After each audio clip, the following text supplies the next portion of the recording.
नमस्कार दोस्तों, सबसे पहले तो आपको मैं बताना चाहता हूं, अगर आपके पास समय नहीं है तो इस वीडियो को वापस आकर के बाद में देख लेना। साथियों, बात करते हैं सबसे पहले मेरे बचपन की। आज मैं पूरी स्टोरी बताने वाला हूं, इसलिए मेरा खास अनुरोध रहेगा आपको। मैं पक्का विश्वास दिलाता हूं कि इतना मोटिवेशन मिल जाएगा कि आपको किसी चीज़ से घबराहट नहीं होगी और आपके मन के अंदर अगर कोई डाउट चल रहे हैं तो वो भी क्लियर हो जाएंगे। साथियों, सबसे पहले मैं शुरुआत करता हूं अपनी फैमिली से, अपने बैकग्राउंड से। आज से काफ़ी वर्ष पहले, लगभग 26-27 साल पहले, 17 अक्टूबर 1991 को मेरा जन्म होता है मेरे गांव के अंदर। मेरे पापा का नाम उमाराम जी है, माता का नाम मिश्री देवी है और मैं बावरी समाज से बिलोंग करता हूं। 17 अक्टूबर 1991 का वो दिन, जिस दिन मेरे घर में मेरा जन्म होता है, वहाँ से मेरी स्टोरी शुरू होती है। जब जन्म होता है तो मेरे घर की स्थिति बहुत ज़्यादा डाउन होती है। मेरे पापा एक्चुअल में खेतीबाड़ी का काम, मजदूरी और जो कुएं वगैरह खोदते हैं ना साथियों, वो कुएं वगैरह खोदना, कोयले पाड़ना, ऐसा काम मेरे पिताजी करते थे। आपको पता है गांव के अंदर लगभग यही काम होता है और बहुत ही मिडिल क्लास से हमारी फैमिली बिलोंग करती थी। वहाँ से स्टार्ट होती है, मैं बड़ा होता हूँ। जब तक तो मुझे कुछ समझ नहीं आता है, मैं गांव में शुरुआत करता हूँ, वहीं से पढ़ाई चलती है मेरी। भालेलाव से गवर्नमेंट स्कूल से मैं पढ़ाई करता हूँ। उसके बाद धीरे धीरे क्या होता है कि पापा जोधपुर आ जाते हैं। जोधपुर आने के बाद पापा को किसी कारणवश वो जोधपुर आते हैं। वो जोधपुर में उम्मेद भवन के अंदर गजय सिंह जी जो दरबार हैं जोधपुर के, उनके वहाँ पे काम पे चले जाते हैं। सबसे पहले बालजमन झील पे जाते हैं, वो वहाँ पे काफ़ी समय काम करते हैं। हम गांव के अंदर ही रहते हैं। कम से कम 5-7 साल वहाँ पे ड्यूटी करने के बाद उनकी ड्यूटी ज्वाइन हो जाती है जोधपुर के अंदर एक ऐसे प्लॉट के अंदर जहाँ पे झोपड़ी बनी हुई है, जहाँ पे कोई रहने वाले नहीं है। और उस प्लॉट के अंदर गवर्नमेंट की तरफ से स्टे लगा हुआ था।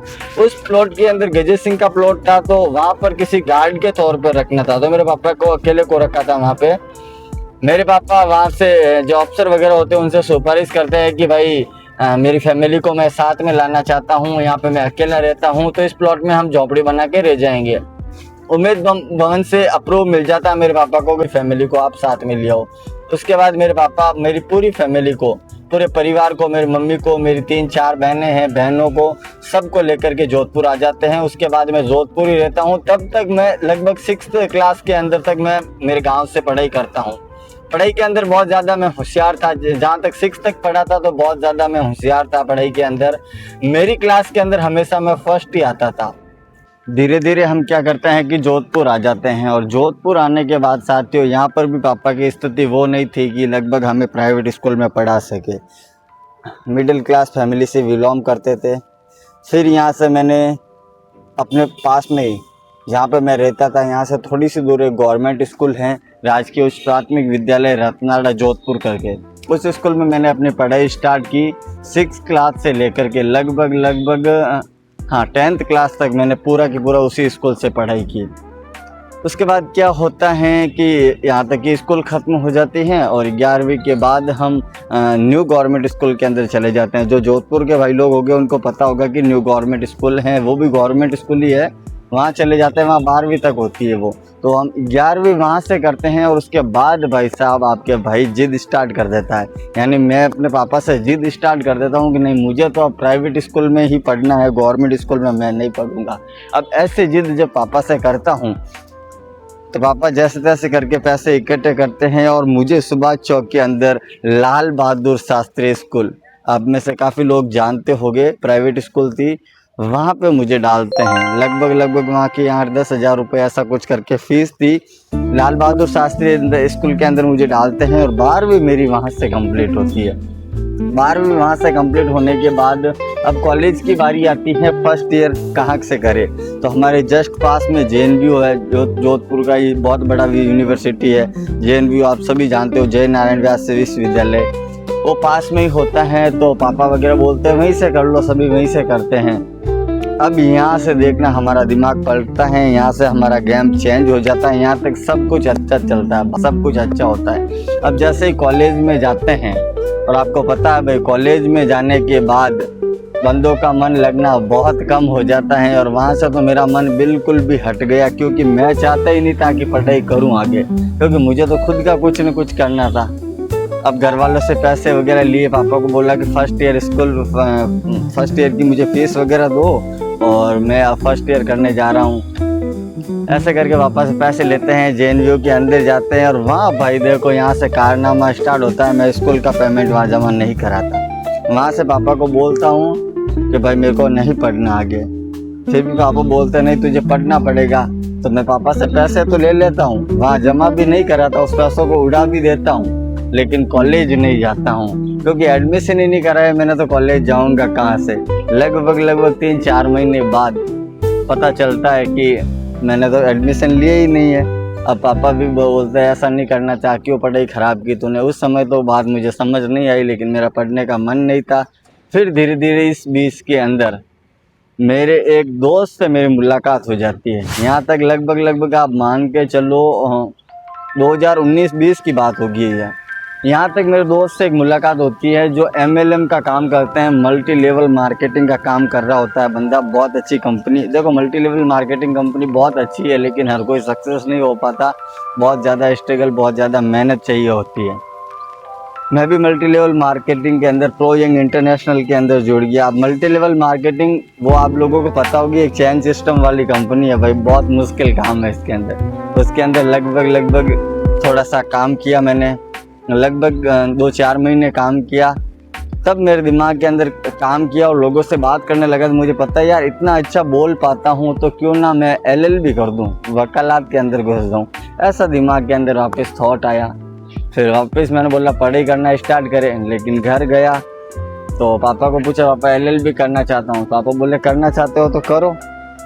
ऐसे करते करते वापस मैंने विचार बनाया कि LLB कर ही लेते हैं। तब तक क्या होता है कि मेरा काम के अंदर वापस मन लग जाता है कि छोड़ो यार LLB नहीं करनी होती तो पढ़ाई छोड़ता क्यों। मैं क्या करता हूँ, वो मल्टी लेवल मार्केटिंग की कंपनी छोड़ के सबसे पहले मेरा एक दोस्त था जो मोबाइल ग्लास का काम करता था यहाँ पर 18-19 के बीच में, 20 के आसपास में। मैं भी उनकी तरह मोबाइल ग्लास लगाना स्टार्ट कर दिया। एक टेबल ली छोटी सी, टेबल के ऊपर ग्लास के डिब्बे लाए और ग्लास ला करके लगाना स्टार्ट किया। अब रोज़ाना वहाँ उस समय 200-300 रुपये बन रहे थे, तो मुझे बड़ा अच्छा लग रहा था कि क्या बात है, पैसे कमा रहे हैं भाई। अब उस समय वो अहमियत पता नहीं चल रही थी, लेकिन अच्छा लग रहा था। ऐसे करते करते क्या हो गया कि 1 साल निकाल दिया मैंने। फिर एंट्री होती है मेरे एक टर्निंग पॉइंट की। वहाँ स्कूल का एक फ्रेंड मिलता है रोहित नाम का, जो एक बहुत अच्छे व्यक्ति को जानता है, प्रकाश भैया को। आप लोगों ने कई बार मेरे वीडियोस के अंदर देखा होगा प्रकाश जी खत्री। फिलहाल तो राजस्थान के अंदर नंबर 1 डॉग ट्रेनर हैं, लेकिन जिस समय मैं उनके साथ था तो उनकी भी वो शुरुआत थी, बिल्कुल शुरुआत एकदम नई तरीके से, लेकिन अब तो बहुत बड़े लेवल पे चले गए हैं। तो मैं उनके पास चला जाता हूँ, मोबाइल की दुकान के पास। अब उनकी मोबाइल की दुकान संभालते धीरे धीरे उनके ऊपर पास में काम करने लग जाता हूँ। काम करते करते क्या होता है कि मैं जब वहाँ पे गया तो लगभग 6-7 हज़ार मेरी सैलरी थी, और जब वापस छोड़ के आया तो लगभग 20-25 हज़ार के आसपास मेरी नॉर्मली सैलरी भी पहुँच चुकी थी। बहुत बड़ी स्ट्रगल की, सुबह सुबह जल्दी जाना करना, बहुत मेहनत की। उस समय स्ट्रगल का समय ही वही था एक्चुअल के अंदर, लेकिन जैसे तैसे किया। लेकिन वहाँ से ही मेरा मन, प्रकाश भैया ने मुझे कभी नहीं बोला कि भाई तू काम में, उन्होंने बोला जब भी तेरा मन करे तो बिंदास वापस आ सकता है, तेरे लिए मेरा घर हमेशा खुला है, मेरा हॉस्टल खुला है, जब तेरा मन करे कोई काम ना मिले तो मेरे पास आ जाना। और अभी भी ऐसा कोई दिक्कत वाली बात नहीं हमारे लिए, मेरा मन होता तो मैं वहीं पे जाता हूँ ज़्यादातर। लेकिन वहाँ से काम का मन नहीं हुआ और घर आ गया और पापा से जिद करने लगा कि पापा मुझे मोबाइल की दुकान लगानी है। सॉरी, मोबाइल की दुकान की बात बाद में आती है। उससे पहले प्रकाश भाई के पास से छोड़ने के बाद मैंने ठेले लगाए, कई प्रकार के, सब्जी का ठेला लगाया, आइसक्रीम का ठेला लगाया, पानी पूरी का लगाया, उसके बाद जूस का ठेला लगाया, किराने की दुकान पे काम किया, मेडिकल के ऊपर काम किया, और फोटोकॉपी के अंदर, साइबर कैफ़े के अंदर मैंने काम किया, स्टूडियो का काम किया, वीडियोग्राफी, फोटोग्राफी की, बहुत सारा स्ट्रगल, फुल काम करते करते करते आखिर के अंदर लगभग 21-22 के अंदर पापा से जिद करने लगा कि अब मुझे मोबाइल की दुकान खुद की लगानी है पापा। अब पापा ने बोला जोधपुर में दोनों 1 साल पहले दुकान लगाई थी, वो फ्लॉप चली गई लॉकडाउन की वजह से।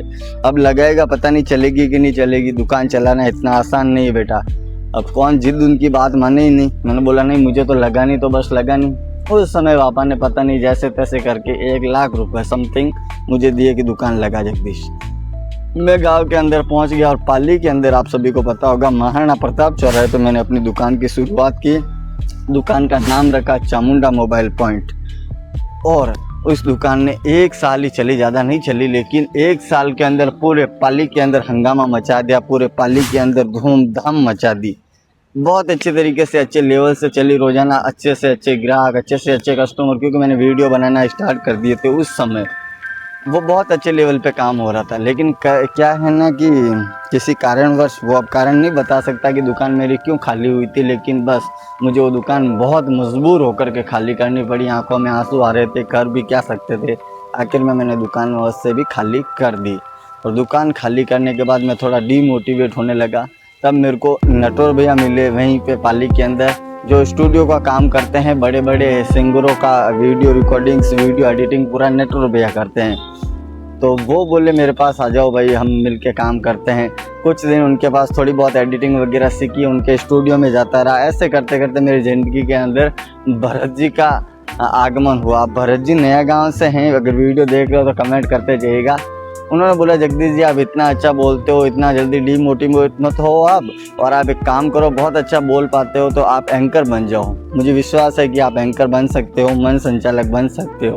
अब मैंने बोला भाई मैं तो नहीं, तो मन संचालक कैसा होता है पता है ना, इस काम के बारे में कभी सुना है ना ही मुझे कुछ याद है, और ना ही ज़िंदगी में कभी मंच के ऊपर चढ़ा हूँ, फिर मैं मन संचालक कैसे बन सकता हूँ। तो उन्होंने मुझे हौसला दिया कि आज ही एग्जैक्ट शाम को मेरा एक प्रोग्राम है। वो मेरा फर्स्ट प्रोग्राम था लगभग हिंगोला के अंदर।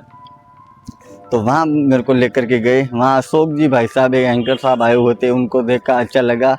और जैसे ही आपके भाई ने मंच के ऊपर एंट्री की, ठक ठक ठक ठक काँपने लग गया भाई। फुल डर लग रहा था, पसीने पसीने हो गए थे, शब्द याद नहीं आ रहे थे, क्या बोलना क्या नहीं बोलना कुछ भी।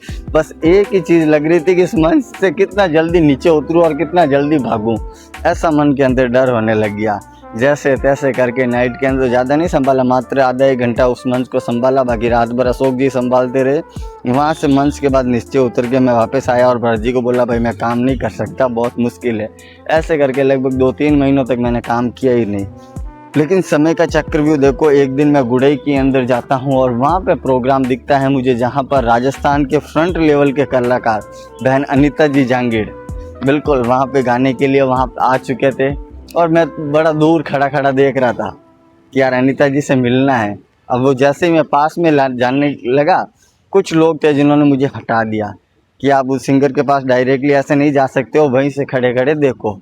अब भाई आपके दिमाग के अंदर, आपके भाई के दिमाग के अंदर बोला नहीं, अब तो मिलना ही है, अब काम करना ही है। और वहाँ से मैंने प्रण ठान लिया कि अब मेरे को एंकरिंग लाइन के अंदर घुसना है। वापस घर आया, थोड़ा डीमोटिवेट हो चुका था और मोटिवेशन भी फुल हो चुका था। घर आया, स्क्रिप्ट लिखी, तैयार की, एंकरिंग के वीडियो देखने लगे, बड़े बड़े एंकरों को देखा, आदरणीय अनिल जी मारू, अपने ओम जी आचार्य साहब, ओम जी महावर, इन सभी के वीडियो ढूंढ के, चंदन सिंह जी राजपुरोहित, सभी की वीडियो ढूंढ के मैंने देखना स्टार्ट कर दिया कि अब मुझे एंकरिंग लाइन के अंदर उतरना है, इसकी पूरी स्क्रिप्ट को समझना है, क्या इसकी थ्योरी होती है। ऐसे करते करते मैंने एंकरिंग की शुरुआत की। फिर धीरे धीरे एंकरिंग की स्क्रिप्ट तैयार की, पूरा की पूरा एंकरिंग के अंदर दबाव दिया, जोर दिया मैंने। और तैयारी करने के बाद मुझे लगा कि हाँ अब मैं मन संभाल सकता हूँ। तो फिर धीरे धीरे सोशल मीडिया पे आया, इंस्टाग्राम पे अपना एक पेज बनाया एंकर जगदीश भाटी करके, और धीरे धीरे मैं प्रोग्राम लेने लगा। सबसे पहले मैंने बोला अब ऐसा कौन सा व्यक्ति है जो अपना साथ दे सकता है, तो मैंने भरत जी से वापस पुनः सपोर्ट मांगा कि भरत जी मुझे लेके जाना है। तो उनके जो भी प्रोग्राम आते थे उनके साथ जाता था। जितेंद्र भाई थे, उनके साथ भी मैं जाता रहता था। और अब यहाँ से मेरी स्ट्रगल लाइफ स्टार्ट होती है कि ज़्यादातर लोग कोई साथ नहीं ले जाते हैं।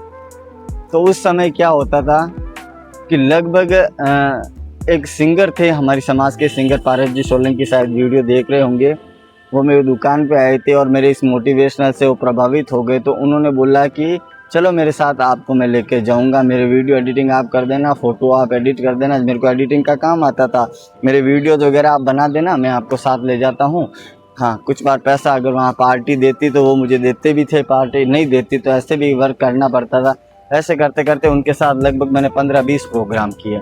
अब जब 15-20 प्रोग्राम किए तो थोड़ी सी प्रोफाइल अच्छी भी बन गई।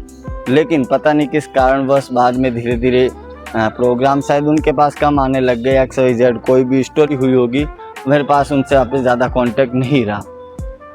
उसके बाद क्या होता है, मैंने बोला ऐसा तो प्रोफाइल पूरी डाउन हो जाएगी, अब करना क्या है। तो मैंने भाई क्या किया, अपनी बाइक थी उस समय मेरे पास, उस बाइक के ऊपर जहाँ पर भी आसपास में कई प्रोग्राम दिखता, सबसे पहले गाड़ी के टिक ठोकता और सीधा प्रोग्राम के अंदर पहुंच जाता। गाड़ी का तेल जलाता, पूरी नाइट ख़राब करता। ऐसे लगभग 8-10 महीने तक मैंने निःशुल्क भाव से जहाँ प्रोग्राम दिख रहा है बस वहाँ पे जाना है, थोड़ी सी एंकरिंग करनी है लेकिन करनी है वहाँ पर। अब शुरुआत में नंबर बहुत लेट आता, सुबह 4 बजे आरती के टाइम जाकर के कई बार नंबर आते थे कि अब आप करो थोड़ी सी एंकरिंग, क्योंकि वहाँ पे ऑलरेडी एक्सपर्ट एंकर रहते हैं मंच पे। हमारा नंबर डायरेक्ट तो आ नहीं सकता, जिनको पार्टी बुक करेगी ज़्यादा वही बोलेंगे। फिर भी जैसे तैसे करके अपने प्रेम भाव से सुबह तक मेरा नंबर आता, बोलता और खुश हो जाता, मैं वो वीडियो बना के सोशल मीडिया पर डालता।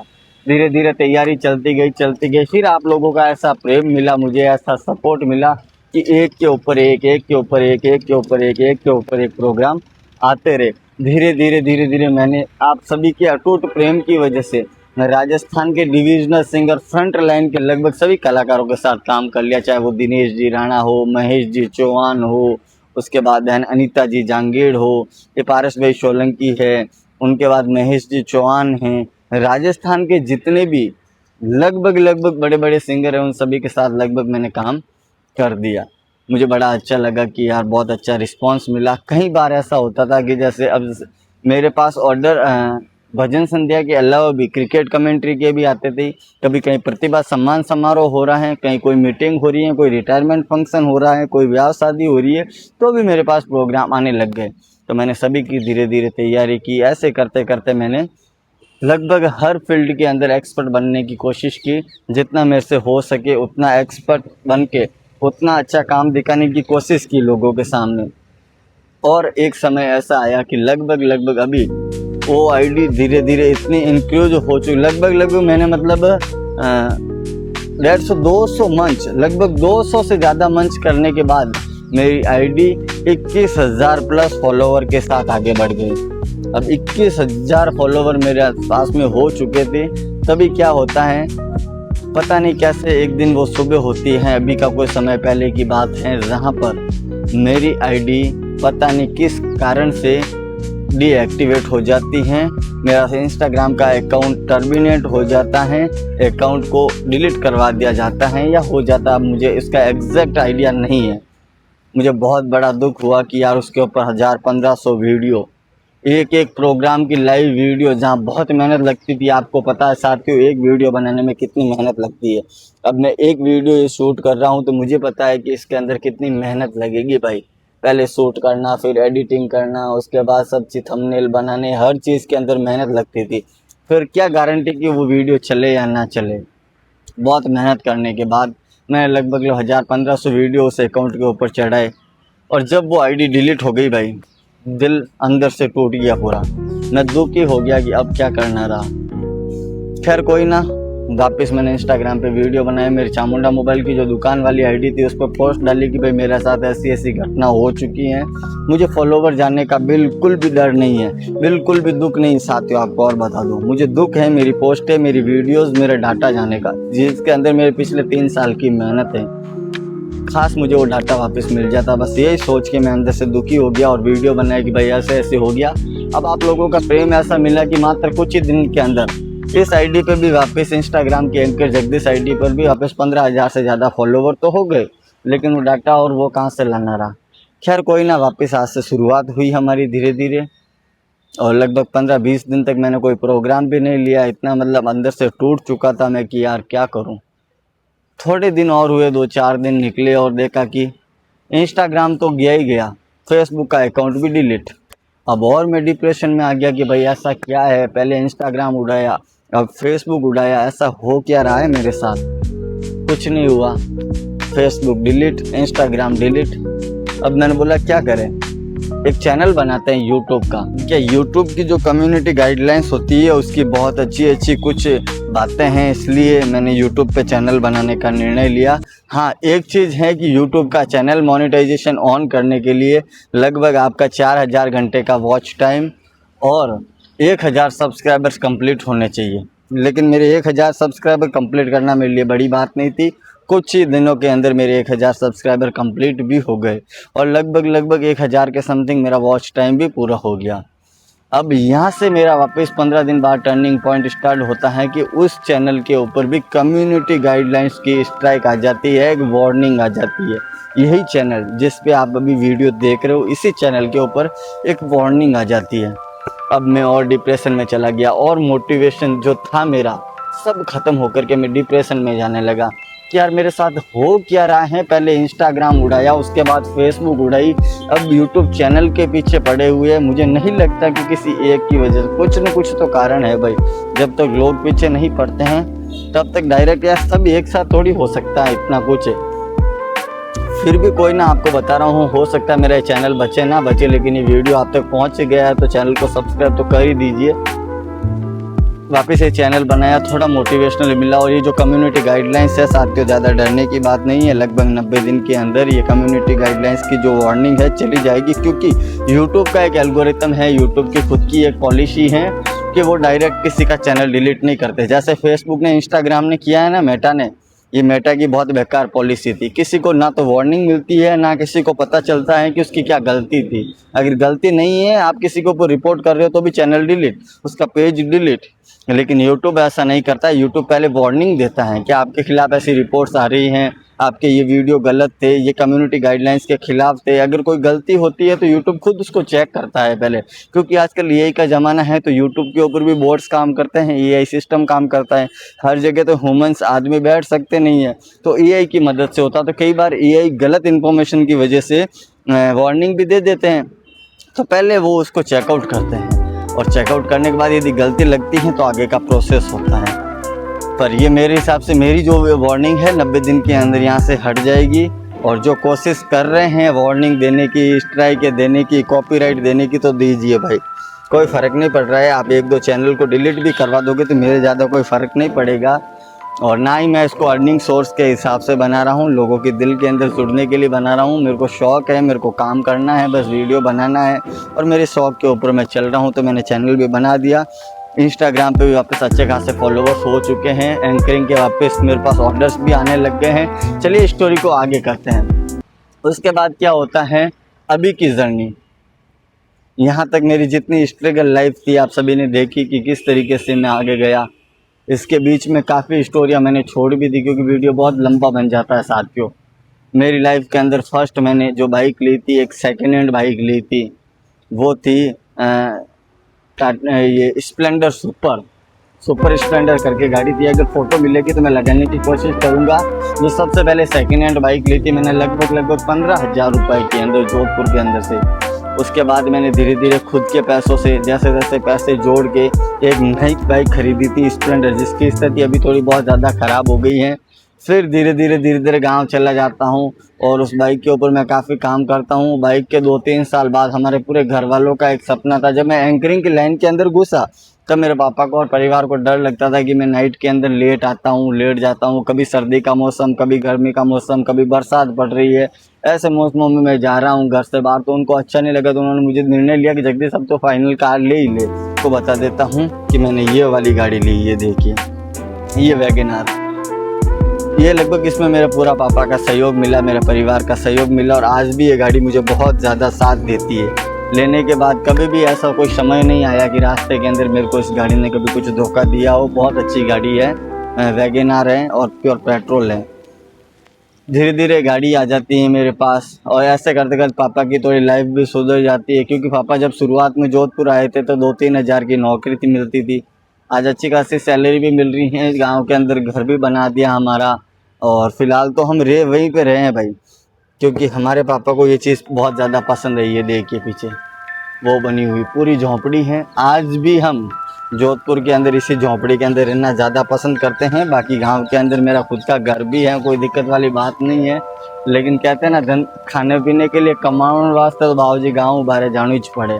गाँव में बैठा बैठा करा भी कहीं, तो पापा आज नहीं छोड़नी चाहिए आज जगह, उनको अच्छी लगती है, तो हम भी यहीं बैठे हैं। बाकी गांव में खेती बाड़ी भी है, चाहे तो वहाँ पे खेती बाड़ी भी कर सकते हैं जाकर के। अब तो ऐसे करते करते हमारी ये स्टोरी आगे बढ़ती रही। अभी भी स्ट्रगल समय चल रहा है, वापस एंकरिंग लाइन के अंदर उतर चुका हूँ ज़िंदगी के अंदर काफ़ी उतार आते हैं, काफ़ी चढ़ाव आते हैं। कहीं पे पैसे मिलते हैं, कहीं नहीं मिलते हैं, कहीं मोटिवेशनल मिलता है, कहीं डीमोटिवेट आदमी हो जाता है, कहीं कहीं आदमी पूरा टूट जाता है। बहुत सी मुसीबतें उनको घेर लेती हैं। लेकिन मेरी पूरी स्ट्रगल लाइफ से तो मैं यही कहना चाहूँगा भाई कि आदमी को इतना जल्दी हार नहीं माननी चाहिए। ज़िंदगी है, चलती रहेगी, घटनाएं होती रहेगी, स्टोरियाँ बनती रहेगी। आज आपकी स्टोरी, आज आपने इतना समय निकाल के मेरी स्टोरी सुनी है तो शायद कहीं ना कहीं आपके दिल में मैंने जगह बनाई होगी, तब जाकर के आपने इस वीडियो को क्लिक किया, मेरी पूरी स्टोरी सुनने को इच्छुक हुए। तो मैं आपका पुनः दिल की गहराइयों से धन्यवाद करता हूँ। मैं अपनी जितनी जान होगी, जितनी कोशिश होगी, वो कोशिश करके जितना अच्छा हो सके मंचों के ऊपर उतना अच्छा परफॉर्मेंस करने की कोशिश करूँगा, अच्छी एंकरिंग करने की कोशिश करूँगा, आप लोगों के दिलों में ऐसे ही जुड़ने की कोशिश करूँगा। और आपके भी आसपास में यदि कोई एंकरिंग का काम हो, भजन संध्या हो, क्रिकेट कमेंट्री हो, तो अपने भाई को ज़रूर याद कर सकते हो। आप इंस्टाग्राम अकाउंट पे जाकर के डायरेक्ट डीएम कर सकते हो, डायरेक्ट मैसेज कर सकते हो, किसी भी वीडियो पे जाके कमेंट कर सकते हो। मेरे मोबाइल नंबर आपको इंस्टाग्राम पे मिल जाएंगे, बुलाना चाहो तो ज़रूर मैं आपके यहाँ पे हाजिर होऊंगा। अब साथियों, मेरा चल रहा है स्ट्रगल का समय, काफ़ी मुसीबतों से मैं घिरा हुआ हूँ। अब कुछ सवाल हैं लोगों के, वो सवाल थोड़े से क्लियर करते हैं, फिर वीडियो को एंड करते हैं। सबसे पहला सवाल, जगदीश भाई आप एंकरिंग से कितने कमा लेते हो?